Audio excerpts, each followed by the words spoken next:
this truth. We have the solution to every problem in the world. You want to solve the world hunger? The problem of world hunger? Islam has the problem. You want to solve the problem of world poverty? Islam has the answer. You want to fix the economic situation of this country? Islam could fix it tomorrow. And this was in an op-ed piece in the Washington Post. In the Washington Post, there was an op-ed piece that the two markets that are falling apart in this country are investments and housing.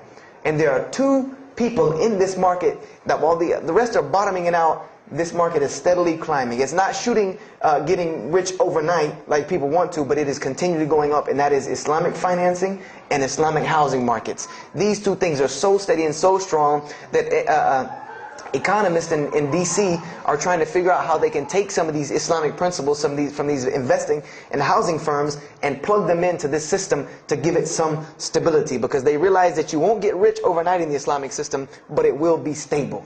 It will be something that will give stability. So they are starting to find out that Islam has the answer and the solution to their problems. But we already know this. We already know this, that we can solve every world problem with Islam. We'll put it into it. But the problem is, we're hiding it from the people. Unfortunately, willingly or unwilling, knowingly, unknowingly, we are hiding this from the people. And there's a statement in the Quran and that Allah warns the Jews about what they did with their religion. And it is a statement that is left in the Quran for us, that verily those who conceal the evidences and the clear proofs, after we have made it clear for them in the book, they are those who are cursed by Allah and cursed by those who curse, unless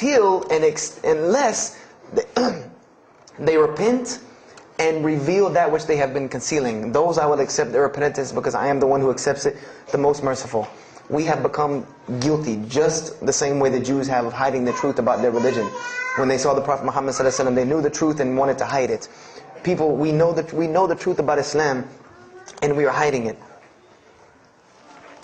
We as Muslims are running around begging Allah for dignity and honor and help, when He has already given it to us in this deen. Everything that a Muslim could ever want has already been given to him in this deen of Islam. Anything that you ask Allah for, there is an account set up for you to go take it out of. You just got to find it where it's at. And any of you, I'm not going to go through the ayahs for they're too long, but if you want to know the solutions to every one of your problems in this world and the hereafter, just go read Surah Al-Saf, ayah 10 through 13. Very, very easy solution. If I had the time, I would read them to you, inshallah. But we have the cure to every disease in the world. And we're not giving it to the people. And I want to use this as a parable, because I really want this to hit home with you. Let's say, what is your name, brother? Abdullah, mashallah. Let's say me and Abdullah are best friends. We're brothers in deen, we're roommates. And we've been roommates for years and years and years. And let's say brother Abdullah has contracts an illness, a disease that is one of the most painful diseases that any human being can ever go through in his life. And it's not something that is going to kill him quick. Let's say this disease is going to suffer and fester with Abdullah and make him not be able to eat, sleep, nothing. He's just miserable all the time. When I come home in the evening, he's rolling around on the floor in pain. And let's say I know him in this condition, and let's say one day I come across the cure for his disease. Someone tells me that if you give this to Abdullah or anyone like him, he will be instantly cured and he will never suffer again. And let's say I take that and put it in my pocket, and I don't give it to Abdullah. Why? Why don't you give it to Abdullah? Well, number one, I'm way too busy. I have 2 jobs, going to school, I have a long commute back and forth, I got to drive up and down the 405 every day. I don't have time to give Abdullah this medicine, man. If he wants the medicine, he'll go get it himself. I don't have time, I'm really busy. Number 2, I'm not a doctor. I should not be prescribing Abdullah medicine, and I'm not knowledgeable in medicine. If he wants help, he should go see a doctor. I'm not a doctor. Number 3, Abdullah's, please forgive me, but Abdullah's kind of stubborn. He doesn't really listen very well. He probably, he's kind of set in his ways. So even if I tell him this medicine is good for him and it'll cure him, he probably wouldn't even take it anyway. So why waste my time? Do any of these excuses sound familiar? And let's say I don't give this medicine to Abdullah and he dies. And let's say he dies the most painful death that you can ever imagine. I want to ask you a kind of rhetorical question. I want to ask you kind of a rhetorical question. Do you think on the Day of Judgment that Allah is going to call me and Abdullah up and ask him about this incident between me and him because I've oppressed him? I have oppressed him. I've allowed him to suffer knowing that I could ease his suffering.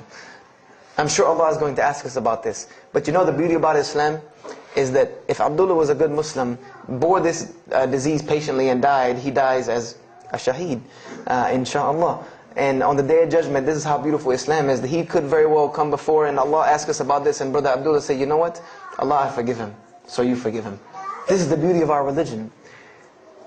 And Allah will forgive me. But the disease I want to tell you about is the disease that every single non-Muslim walks around with every single day, and they don't even know it. It has no real physical symptoms, and that's the disease of shirk, the disease of being jahl, being ignorant about Allah subhanahu wa ta'ala.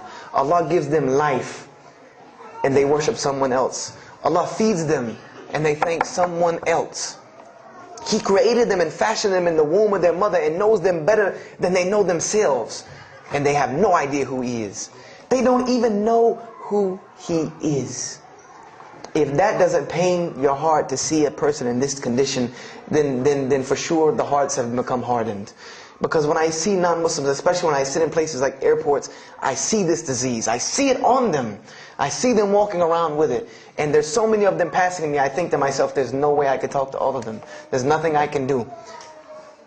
And this disease is something that not only is not going to show up as a physical symptom, and is going to leave them ignorant about Allah subhanahu wa ta'ala, but when the day they die, they will die the most physically painful death that anyone can ever suffer. The Rasulullah said that when the angel of death comes to the disbeliever, it doesn't come kindly. He yanks the soul through the nose, and it's as if his flesh is torn from his bones. It's as if they take Brother Abdullah and turn him upside down and stuff him in a human paper shredder. This is the death that is waiting for those who do not know Allah subhanahu wa ta'ala. And you know the unfortunate thing? That while you've been sitting here listening to me, thousands of people have died. Thousands of people have lost their life not knowing Allah while I'm talking to you right now. People in this city have lost their life, and there's nothing we can do about them. They're gone. It's too late for them. We can't save them even if we want to. And that's a deplorable, deplorable, sad, sad fact that we can't save them. But there are many, many, many, many who we can save. And that all that takes is us taking this light of Islam we have and showing it to the world. There's a statement in the Bible, and I finish with this. Whether Jesus alayhi salam said this or not, doesn't matter, because this statement is one of the most profound statements that has been somewhat of a focus for me in my mission of da'wah. It is said that no one would bring a candle into his home and then place a bucket on top of it, because then no one would benefit from the light. No, if someone would bring a candle in their home, they would set it on the table in the middle of the room so that everyone could benefit from this light. And unfortunately, the Muslims of this generation, we are a bunch of candles with buckets on top of it. No one can see our light. No one can see the beauty of Islam in it. Believe me, if you don't see it, believe me, take it from someone who was once standing on the outside looking through the window at that light. It is one of the most beautiful things you can ever lay your eyes on. It is a treasure to be found of treasures. And everyone else can see this, and they will see this if we show it to them. If we allow Islam to be Islam. If we start becoming Muslims, meaning that the best form of da'wah that you can do to this world is very, very simple. It's not complex. It doesn't take a 10-hour workshop, even though some of the details do. But if you want to know the way, the best way to do da'wah is for Muslims to be Muslims.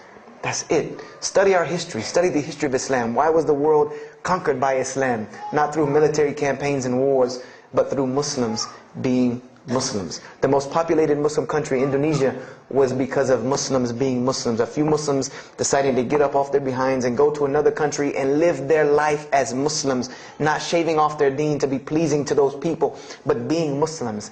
And when the people asked them and inquired, what is it about you backwards Arabs that we've heard all these crazy things about? Now you come out of the desert with pristine moral and character, and you have better ethics and morals than we do. What is it that's happened to you people? And their answer was, La ilaha illallah, Muhammad Rasulullah. That we believe in Allah and He has sent us a man named Muhammad, and we emulate his lifestyle. That's why we're like this. This is what conquered the world for Islam. This is what conquered people's hearts for Islam, was the truth and the beauty of it and its simplicity of its message.